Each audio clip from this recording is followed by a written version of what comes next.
જેનાથી એ દેખાઈ આવે છે કે આ વ્યક્તિ એ કાયદાના ડરમાં રહેવો નથી અને બહુ કાયદા અને અનુશાસનનું બહુ ભાન નથી.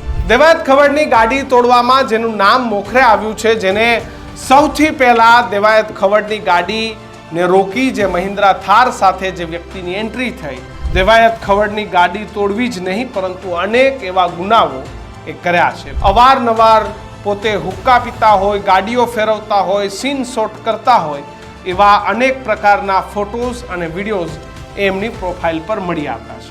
એનઆઈડીની અંદર જે તલવારવાળી બબાલ થઈ હતી એ તલવાર બબાલમાં પણ મેઘરજસિંહ બન્નાનું નામ હતું. મેઘરજસિંહ ગોહિલને અમદાવાદ ક્રાઇમ બ્રાન્ચની ટીમે પ્રાઇડ હોટલના પાર્કિંગમાંથી ગેરકાયદેસર પિસ્ટલ અને કારતૂસ સાથે ઝડપી લીધો હતો. મર્સિડીઝ કાર લઈને મેઘરાજસિંહ ગોહિલ નીકળતો હતો ત્યારે જ ઝડપાયો અને સાણંદમાં મોટા પ્રમાણમાં દારૂનો જથ્થો ઝડપાયો હતો, જે કેસમાં તેનું નામ ખુલતા મેઘરજસિંહ એ લાંબા સમયથી ભાગતો ફરતો હતો. દેવાયત ખવડની ગાડી એ સનાથલ ગામના તળાવ પાસેથી મળી છે અને જે મામલે ફરિયાદ પણ દાખલ થઈ છે.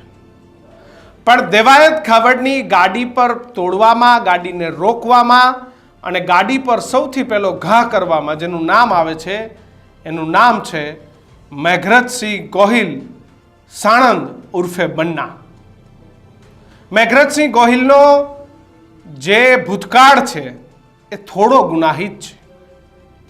મેઘરજસિંહ ગોહિલે હંમેશા ચર્ચાઓમાં, વિવાદોમાં અને પોલીસ આંટીઓમાં આવતા રહ્યા છે અને જ્યારે આટલો કુખ્યાત માણસ હોય એ જ દેવાયત ખવડ જેવા વ્યક્તિની ગાડી તોડી શકે, ગાડીને ઝૂંટવી શકે. નમસ્કાર, આપ જોઈ રહ્યા છો ન્યૂઝરૂમ. આખો વિડીયો જોવા માટે સૌથી પહેલા ન્યૂઝરૂમ ચેનલને સબસ્ક્રાઇબ કરવાનું ભૂલતા નહીં.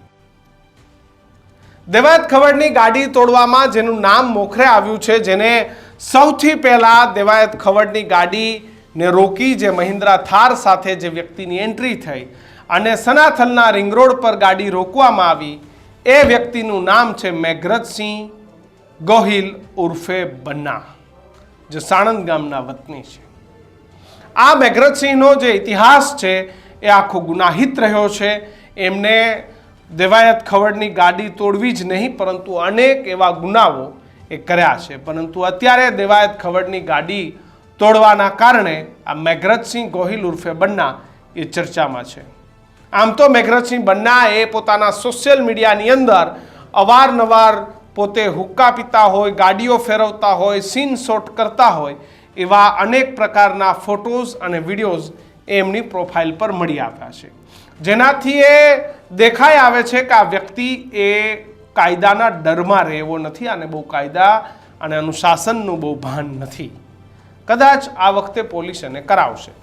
પરંતુ થોડી એમના ગુનાહિત ઇતિહાસની વાત કરી લઈએ તો જે આ મેઘરજસિંહ ઉર્ફે બન્ના છે, જે સીનશોટ કરતા તમને અત્યારે દ્રશ્યોમાં દેખાઈ રહ્યા છે, એના પર અગાઉ પણ અનેક પ્રકારની ફરિયાદો દાખલ થઈ છે. મેઘરજસિંહ બન્નાની રાજકીય થોડી વાત કરું તો તેમના ફાધર એટલે કે એમના પિતાજી એ સાણંદ કોંગ્રેસના પ્રમુખ હતા, સાણંદ શહેર કોંગ્રેસના પ્રમુખ હતા અને ત્યારબાદ એ ભારતીય જનતા પાર્ટીમાં જોડાઈ ગયા છે અને મેઘરજસિંહ પણ પહેલા યુથ કોંગ્રેસમાં હતો, અત્યારે આખો પરિવાર એ ભાજપ સાથે જોડાઈ ગયો છે. વાત કરવામાં આવે તો જે એનઆઈડીની અંદર જે તલવારવાળી બબાલ થઈ હતી એ તલવાર બબાલમાં પણ મેઘરજસિંહ બન્નાનું નામ હતું. ત્યારે પણ તેમની સાથે જે ફરિયાદ થઈ હતી. નવરાત્રિના સમયે એનઆઈડીની અંદર તલવારો કાઢવામાં આવી હતી અને આ બબાલમાં પણ એમનું નામ હતું. ત્યાં એમ કહેવાય કે માહોલ ખરાબ કર્યો હતો એમાં પણ એમનું નામ હતું અને ત્યારે પણ પોલીસ સાથેની જે બબાલ છે બબાલ થઈ હતી. બહુ સમય પહેલાં વડોદરાની એક ખાનગી હોટલમાં એક જે વ્યક્તિ છે એ વ્યક્તિએ પોતે સુસાઇડ કરી લીધું હતું વ્યાજના ત્રાસથી. અને આ વ્યાજના ત્રાસમાં જે સાણંદમાં જે મુખ્ય આરોપીઓ હતા એ મુખ્ય આરોપીઓમાં પણ મેઘરજનું નામ હતું, કારણ કે એક વેપારીએ મેઘરજના અને બાકી લોકોના પૈસાના વ્યાજના ત્રાસથી વડોદરાની એક ખાનગી હોટલમાં આ વેપારીએ પોતાનું જીવન ટૂંકાવ્યું હતું. એ વ્યાજ વટાવના ધંધામાં પણ મેઘરજસિંહ ઉર્ફે બન્નાનું નામ હતું. એ જે બે ફરિયાદો છે એ બે ફરિયાદો અગાઉ પણ જે નોંધાઈ છે. અને ત્રીજી ફરિયાદની વાત કરવામાં આવે તો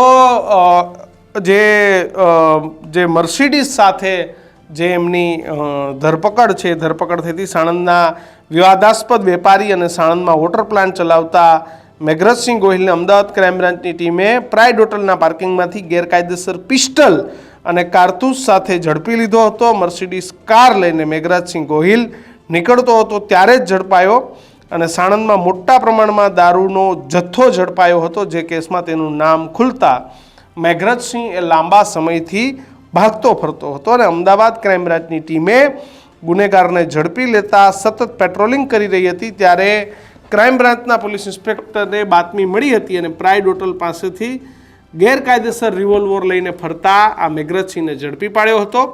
પ્રાઇડ હોટલના પાર્કિંગમાં મર્સિડીઝ કાર નીકળી રહેલા યુવકને અટકાવી અને તપાસ્યો તો એક પિસ્ટલ ને 2 કારતૂસ મળી આવ્યા હતા અને પોતાનું નામ એ મેઘરજ ઉર્ફે બન્ના, જેનું સાચું નામ છે ભરતસિંહ ગોઉભા ગોહિલ હોવાનું જાણવા મળ્યું હતું. અને તેને જે પ્લાન્ટ વગેરે છે તેની કામગીરી પણ હતી. આ તમામ બાબતો સાથે તેને પકડી લેવામાં આવ્યો હતો અને જે તેનું સાચું નામ છે ભરતસિંહ ગોઉભા ગોહિલ, રાધે દર્શન સોસાયટી, બાવડા રોડ, સાણંદ.